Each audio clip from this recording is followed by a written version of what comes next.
All right. Hello again, Avengers, and welcome to another exciting episode of Daily December 2023.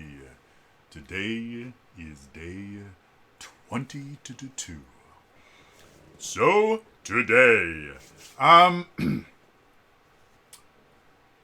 I was watching an episode of Crispy's Tavern. For those of you who don't know, Crispy's, I think it's Crispy's Tavern. I'm going to feel real bad if it's not. But it's, while I look up the name of the channel so I don't say the wrong name, it's a YouTube channel. Basically, they just do, they read RPG horror stories and react to them. Yep, Crispy's Tavern. And they do more than that too. They give D&D tips every so often. I think like once a week they have a video where they do D&D tips and stuff like that. But the thing I watch it for is the RPG horror stories. For those of you that don't know, there's this website called Reddit. And Reddit is a festering pile of nonsense. However, every so often there are these subreddits that some of them have interesting stuff. And one of them is r/RPG horror stories. And what they basically are is people will write stories about bad situations that they've been involved with as far as tabletop RPGs are concerned. A lot of them are made up. I'm not like people will argue with me on this, but having been a DM for as long as I have and having worked with as many different players as I have, like I've worked with thousands of different people over my career because, again, my experience was defined by doing conventions.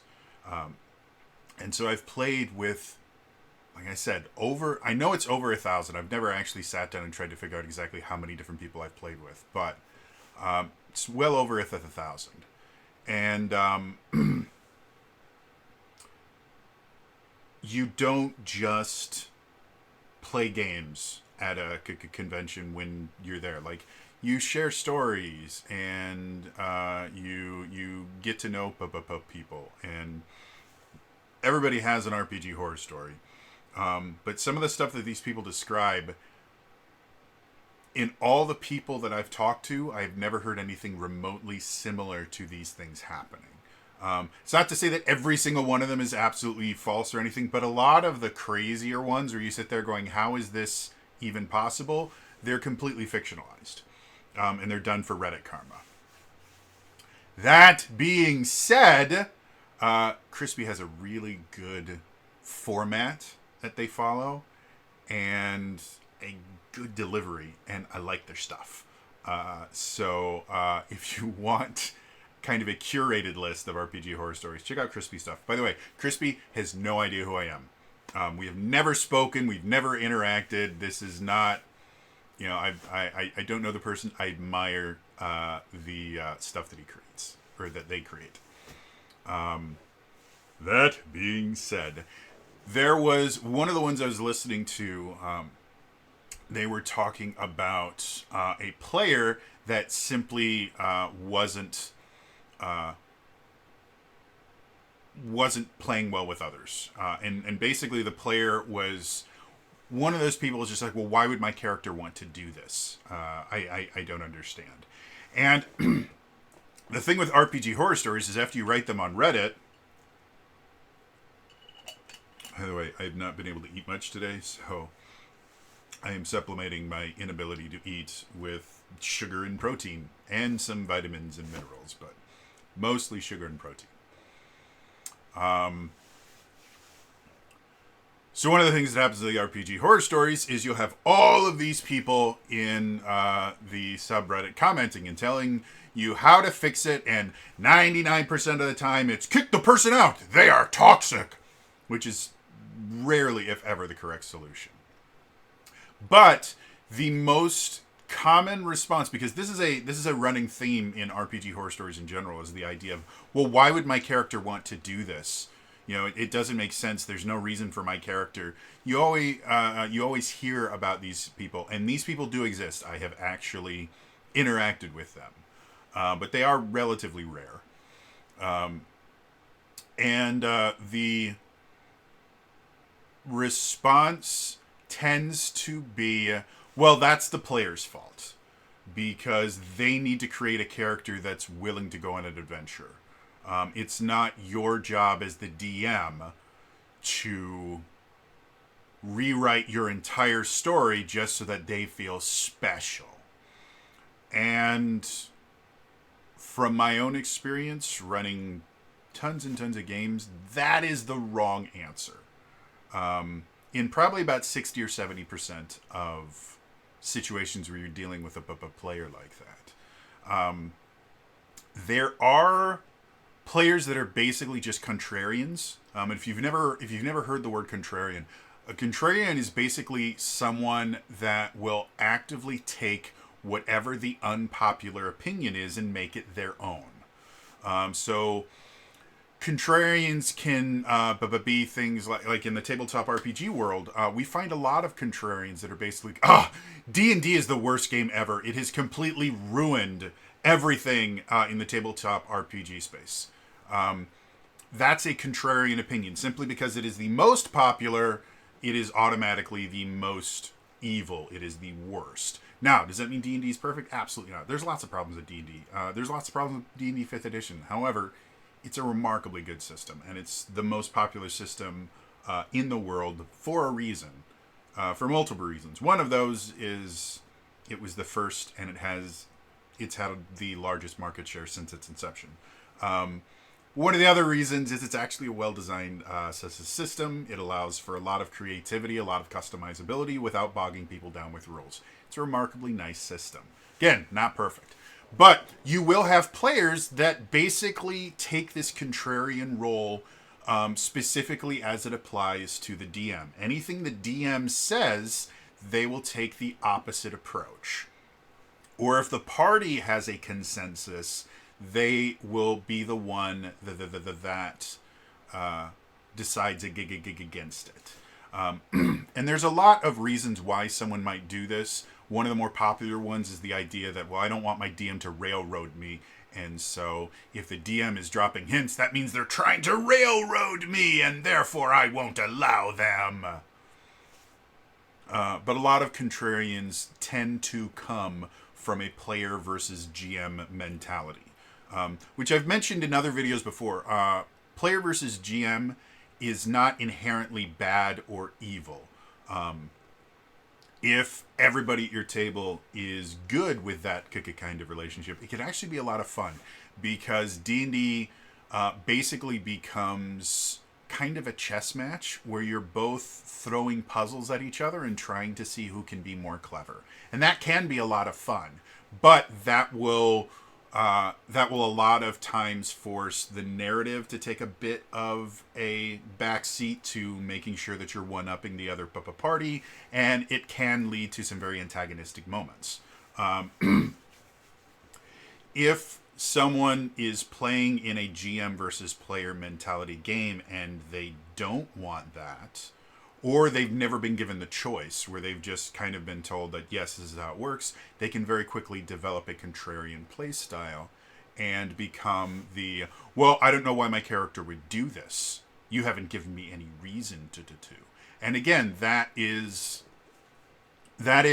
considered a way to prevent railroading and to force the GM to be a better GM. And it's not. And also telling the player, well, then make a character that wants to go on this adventure, is also not the correct answer. Again, if they're a purely contrarian player where it doesn't matter what you do, they're going to fight you on it, then yeah, go ahead and say, hey, listen, if you want to play this game, you need to have a character that's at least willing to go on adventures. If you're not going to create a character that will actually do this, go ahead, build your character.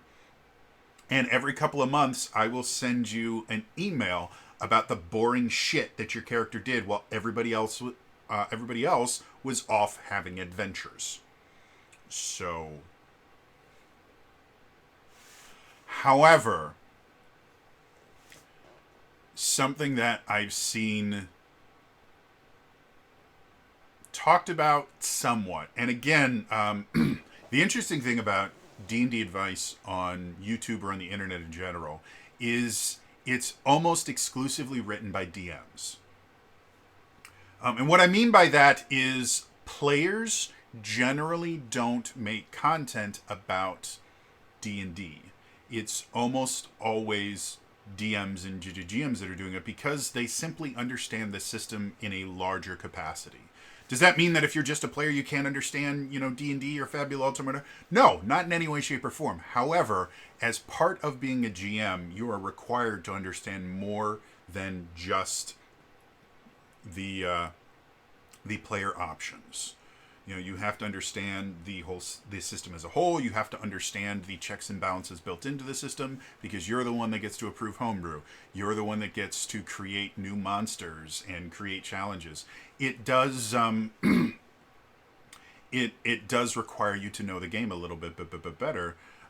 And the other aspect of being a GM, whether you like it or not, is you are a trainer. You are a teacher in some aspect.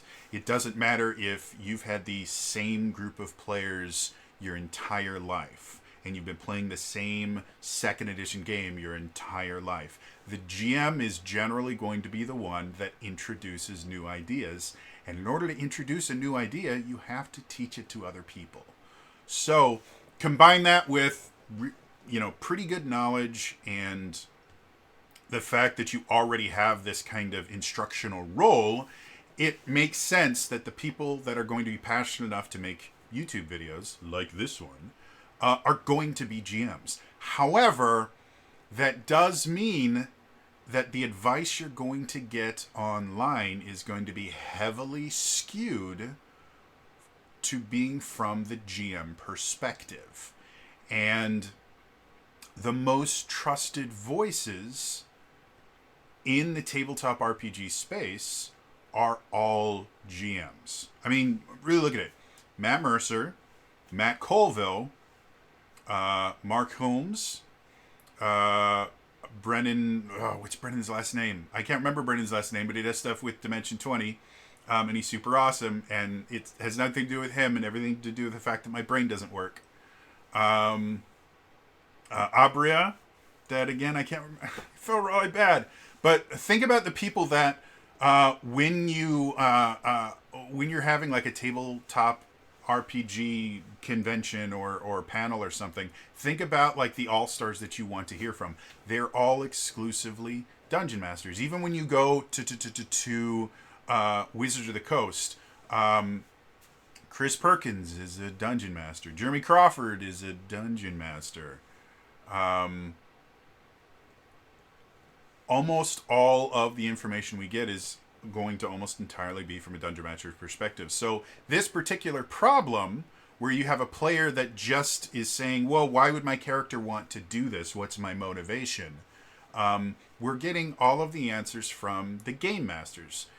And the game masters are only seeing half of the problem, which is the problem from their side. They're not seeing what the player is seeing because they can't. That's not how perception works and viewpoints work. So sometimes the problem with that player is they're just being a contrarian.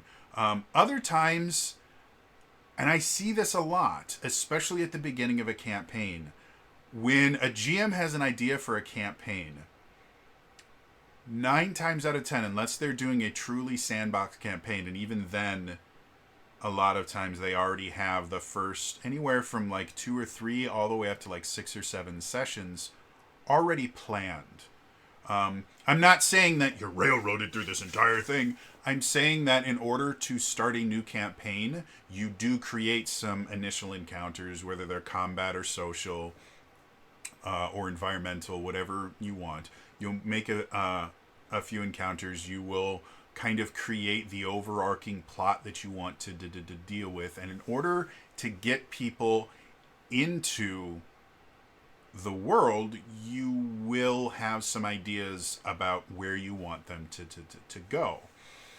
And a lot of times, these ideas are created well before the players are involved at all with character creation or anything. By the time you've gotten to a session 0, if you're going to use one, most DMs already know roughly what they're thinking is going to happen on session 1. And the session 0 is really there to explain to the players, hey, this is this is how it's going to start, and then help the players to fit their characters into that world. And there's nothing wrong with that.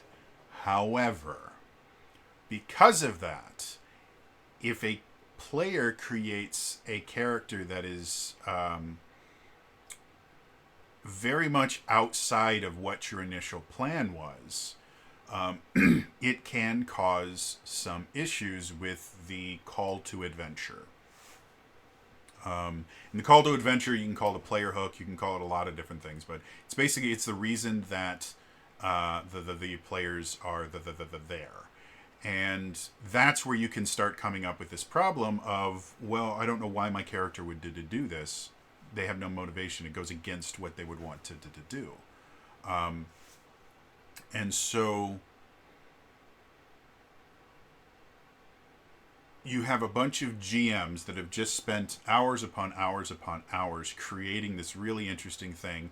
And as soon as the players get into it, they can have all the freedom of choice they want. But in order to get them into the world and get them actually interacting with the world, you have to have an inciting incident.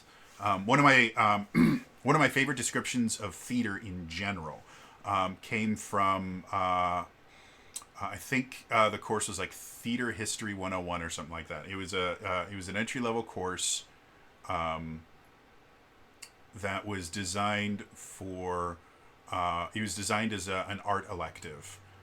So it was one of the few theater courses I had where I had a class size larger than about half a dozen, and it was one of the few theater courses I had where there was the theater majors were the minority by a large faction. It was mostly, nursing majors and writing majors and all this stuff that were never going to interact with theater again. And so my professor, Tom, gets to the front of the class and goes, "Theater is about the day when something happened. Unless you're talking about theater of the absurd, and then it's about the day that nothing happened. And how pointless every other day is." And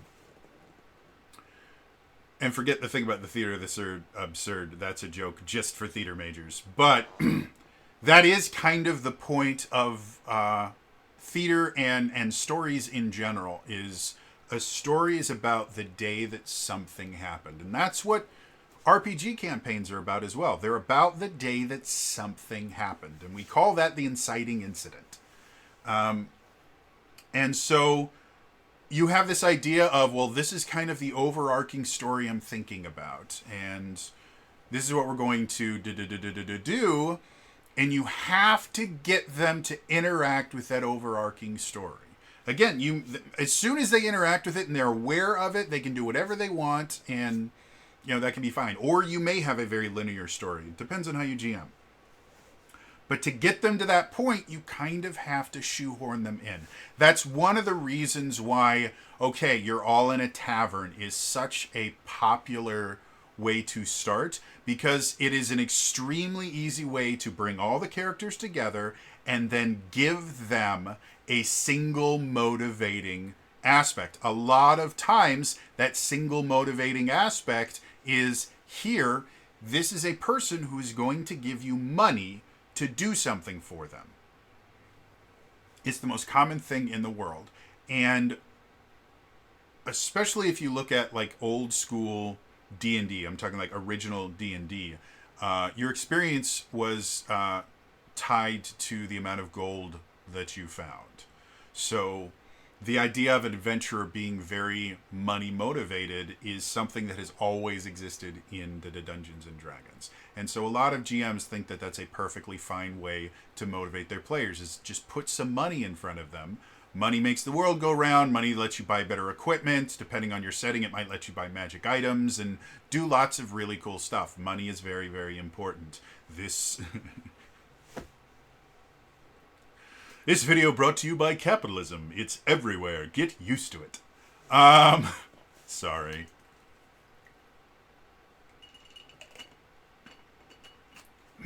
So, and probably for like 80 or 90% of players, that's a perfectly acceptable way to start a campaign, is flash something shiny in front of them. However, you do not have to be money motivated in order to become an adventurer in any setting. And there are lots of examples of adventures that are not motivated by money at all.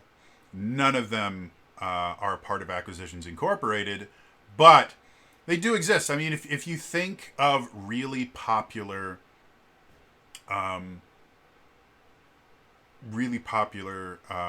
RPG adjacent characters, like Drizzt is not money motivated, other than what's his name, the thief in the Companions of the Halls.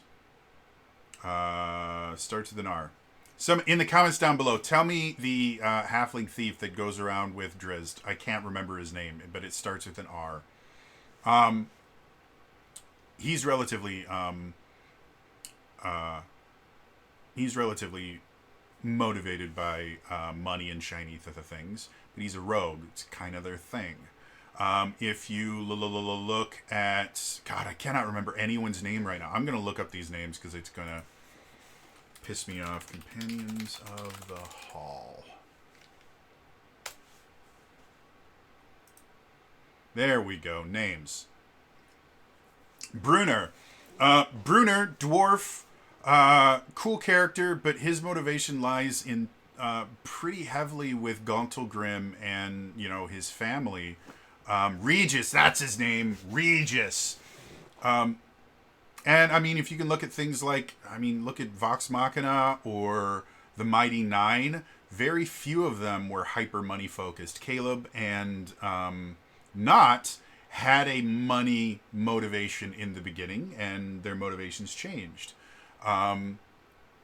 But you look at characters like Bo, and money really wasn't a huge motivator for Bo at all. It was a means to an end, but really wasn't it. And yet they still did the everybody starts in a tavern thing with that. And I do not remember enough about Campaign 3 to even remember what the characters are named, because I only got like 6 or 7 episodes in before my anxiety just went, no, we're not going to watch this. But yeah, so this idea that a player going, well, why would my character do this? It doesn't make sense for me. Being just this contrarian is not true. And the advice of, well, then go make a character that would be interested in this is going to really stunt your ability to have interesting characters. What you should be doing, and I'm actually going to bring up Fabula Ultima for this because they actually have a section in the core book that I think applies to this really, really well. As a GM, you need to understand your characters. And you can use a session 0 to do that. You don't have to. I've said many times before, I do not enjoy the kind of fetishization we have applied to the session 0. For anyone that's unaware, session 0 is basically a session that you run before the game actually happens, where the players all get together, and there might be some world building that happens in there, but mostly it's for kind of setting the ground rules of the campaign, finding out if there's any like lines or veils that you need to deal with, any subject matter that you guys want to avoid, or subject matter that you definitely want to pursue, things like that. It's a very useful tool for a lot of different situations. It is not a cure-all. It is not something that's going to fix every single campaign. And if you choose not to have a session 0, that does not mean you're a bad GM. It doesn't mean that you hate your players or anything like that, or you're going to have an RPG story, horror story. And if you do have a session 0, it doesn't mean you can't have an RPG horror story, because they're just not that amazing. They're useful, don't get me wrong. They don't fix everything. They don't fix a lot of problems, to be perfectly honest. But they are useful. So you can use a session 0 to have conversations about the characters and find out what their motivations are. Most RPGs, most modern RPGs have character building and kind of background building and motivation building built into the system. If you look at D&D 5th edition, you have the alignment grid, which most people don't understand how to use, but you also have the background system, and it is a required part of character creation because it gives you mechanical benefits. And so looking at the backgrounds of your characters can start to help you understand what their motivations are. If you have someone with the criminal background, and they are, like, for me, I created a character that was an assassin. A large motivation for that character was getting paid. And if you talk to the player more about it, like that particular character, Aether, the reason that they became an assassin is they have a backstory where they were betrayed by everybody that they cared about, and now it's all about the job. If you pay me, I will do what you asked me to do, and then you will pay me, and then we won't speak again until you have another instance of payment for me. And that's how I decide what is right and wrong. Is the person paying me? Did I do what they paid me for? And did they pay me the amount that we agreed upon?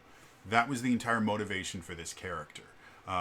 If you look at other characters, maybe this one is they were a baker before, and so going from a very mundane life to adventure, maybe it was because they craved adventure. So to motivate that character, you need to present them with something very adventurous. Or maybe it was because their bakery burnt down and they're in again, massive amounts of debt, so they need that money. Or maybe it was the idea that something happened in the bakery that has completely changed their opinion of that. Maybe they found out just how corrupt the local economy was, and they thought that they were helping out people and realized that they were just feeding pockets of really evil people, and they became so disgusted with that system in general that they broke away from it entirely.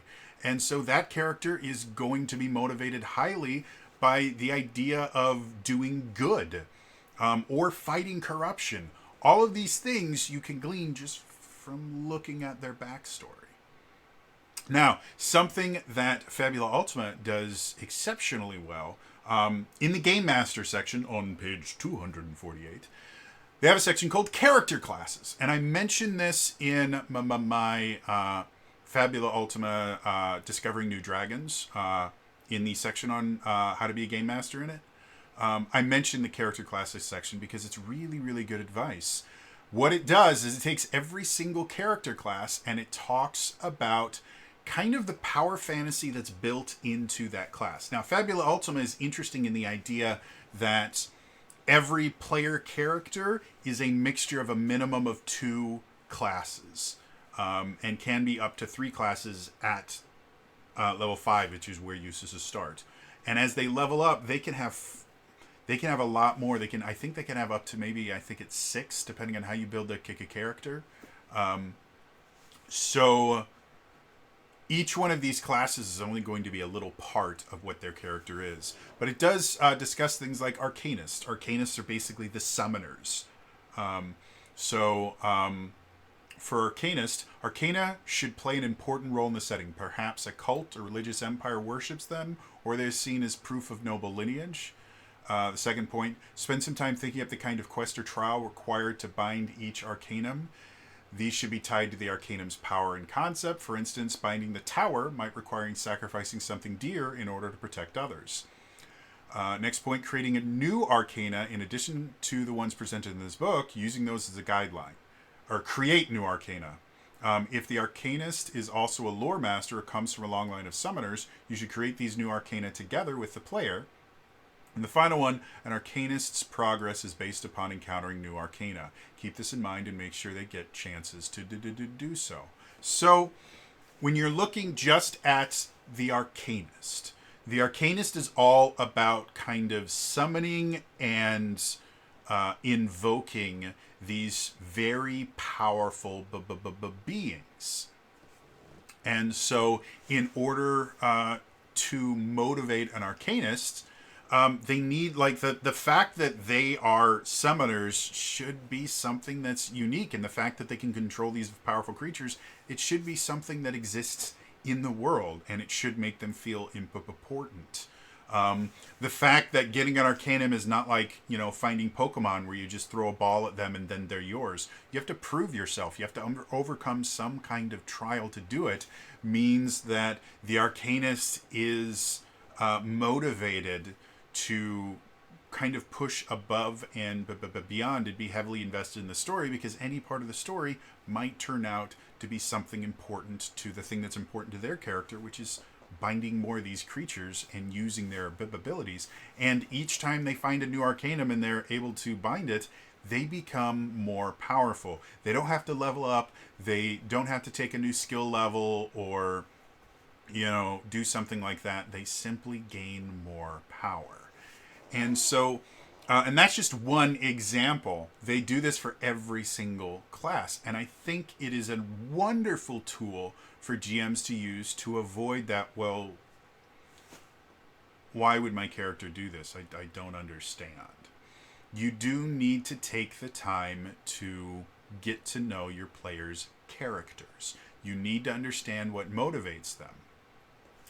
To give you an actual real-world example, because next week is our last session, so I'm feeling a little bit better about sharing some of the ideas behind it. Running a Fabula Ultima campaign right now on twitch.tv/TrainerJody. And I've been... When I first decided to do this, I had a few ideas about what I wanted. I wanted to have elemental crystals like the old school Final Fantasy games that I liked. I specifically was thinking of doing a kind of a retelling or reimagining of the introductory plot to Final Fantasy IV. Slight spoilers for a game that's like 30 years old. Final Fantasy IV, which was Final Fantasy II in the US because it didn't get the actual 2 or 3 on the NES. Final Fantasy IV starts off very cinematically. It was the first Final Fantasy for the Super Nintendo, and they went crazy with just how awesome they made it. So, beginning of the game, you see these cool Mode 7 graphics where there's a group of airships that are flying towards a city, and then you get to kind of zoom in to one of them, and you see the captain of this military group called the Red Wings, and the captain's name is Cecil, or Cecil, depending on who you're talking to.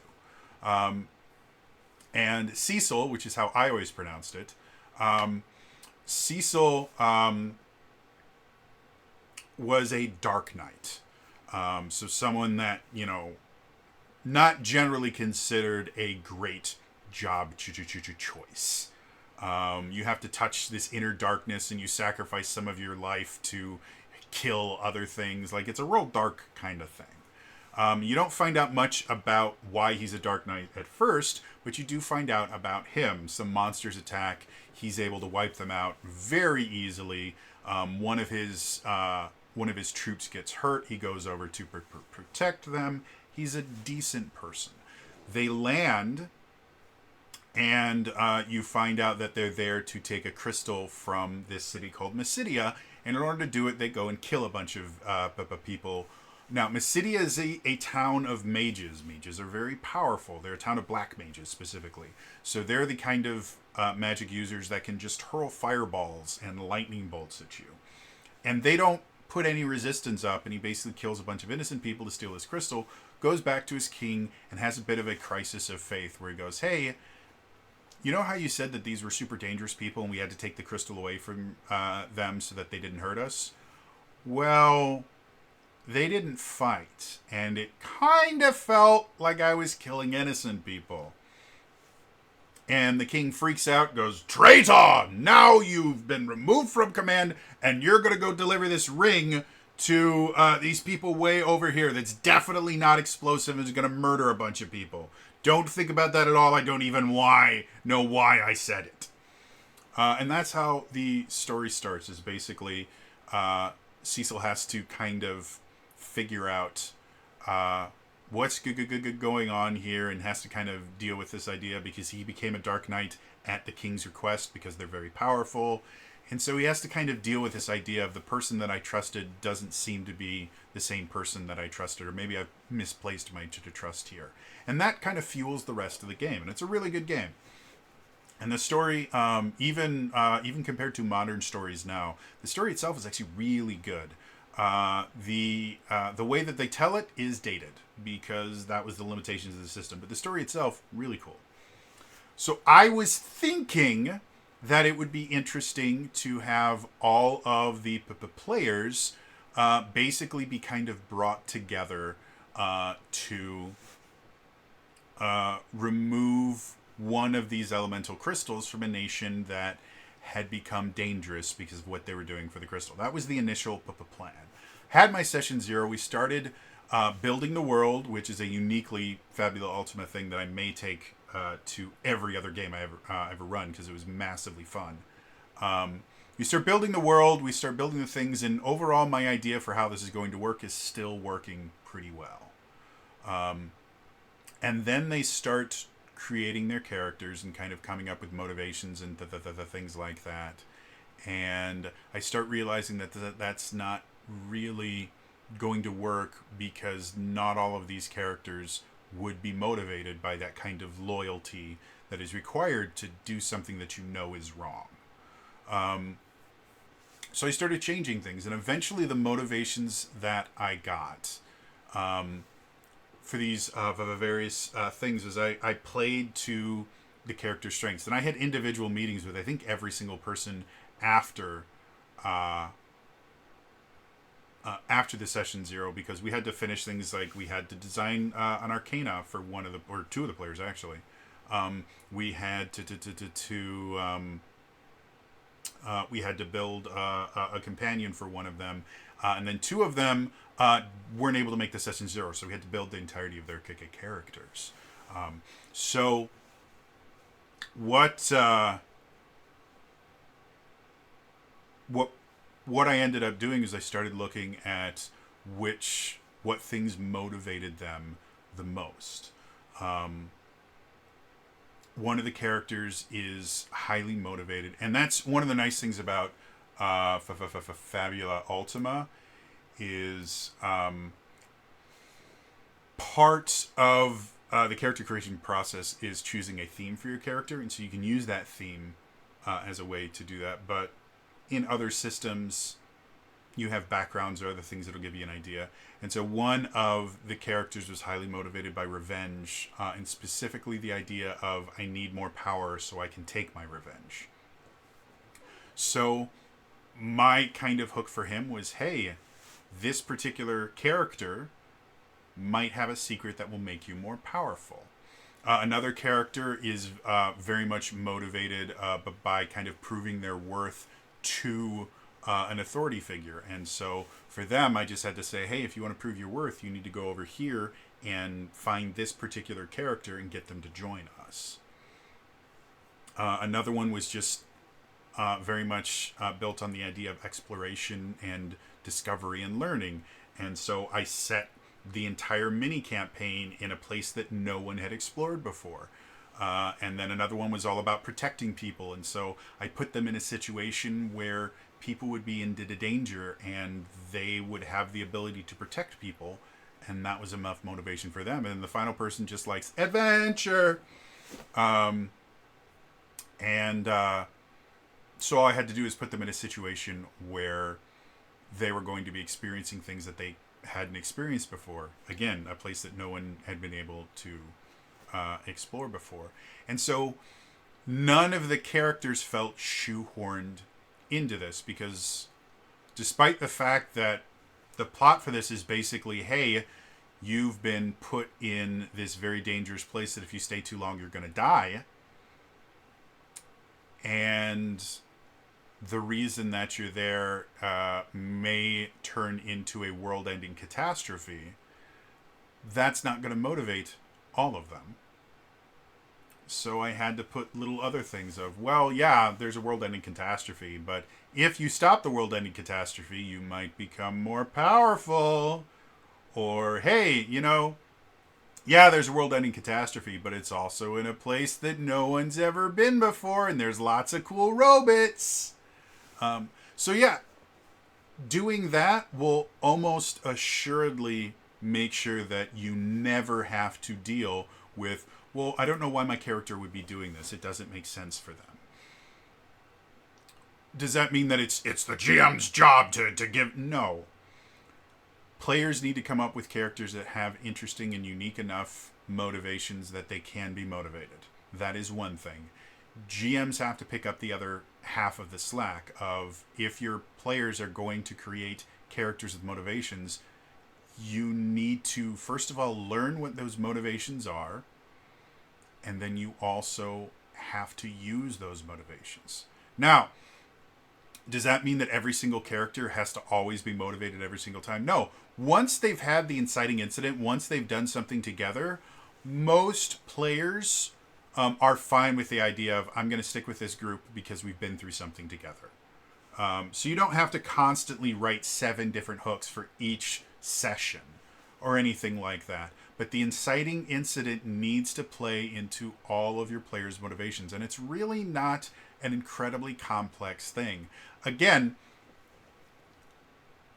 my goal was to get them to the Waking Lands and get them to find out that something big is happening. Like, that was the whole thing that I wanted to do. And I was able to do that. I wanted them to see the, big bad end guy of this little mini campaign. Near the beginning, they saw the dragon. I wanted them to feel connected to it. I wanted them to feel like they were in trouble because they were in a dangerous place. And all that stuff worked really well, but I was also able to just add in little bits and pieces that eventually kind of fleshed out the rest of this little mini campaign. I'm not going to spoil what happens at the end here, as long as they're able to defeat this dragon, but it's going to tie into every single player's backstory. And that's what we should be doing as game masters. Because yes, we do get to create the world, and the story is really up to us. However, it is a collaborative game. It is collaborative storytelling. And so if you want to have a good experience, you need to take your players' wants and needs into account, and you need to take the players' characters' motivations into account. You can't just decide, okay, well, we're going to do this, and because I think this is a good motivator, then they have to do it. Or even just ignoring motivation completely and going, no, you're going to do this because this is the way I've decided to ensure that you do it. Railroading is rarely a fun experience. It's sometimes necessary. I don't think railroading is the ultimate evil sin that a GM can commit. And I think it's perfectly acceptable in certain small instances. But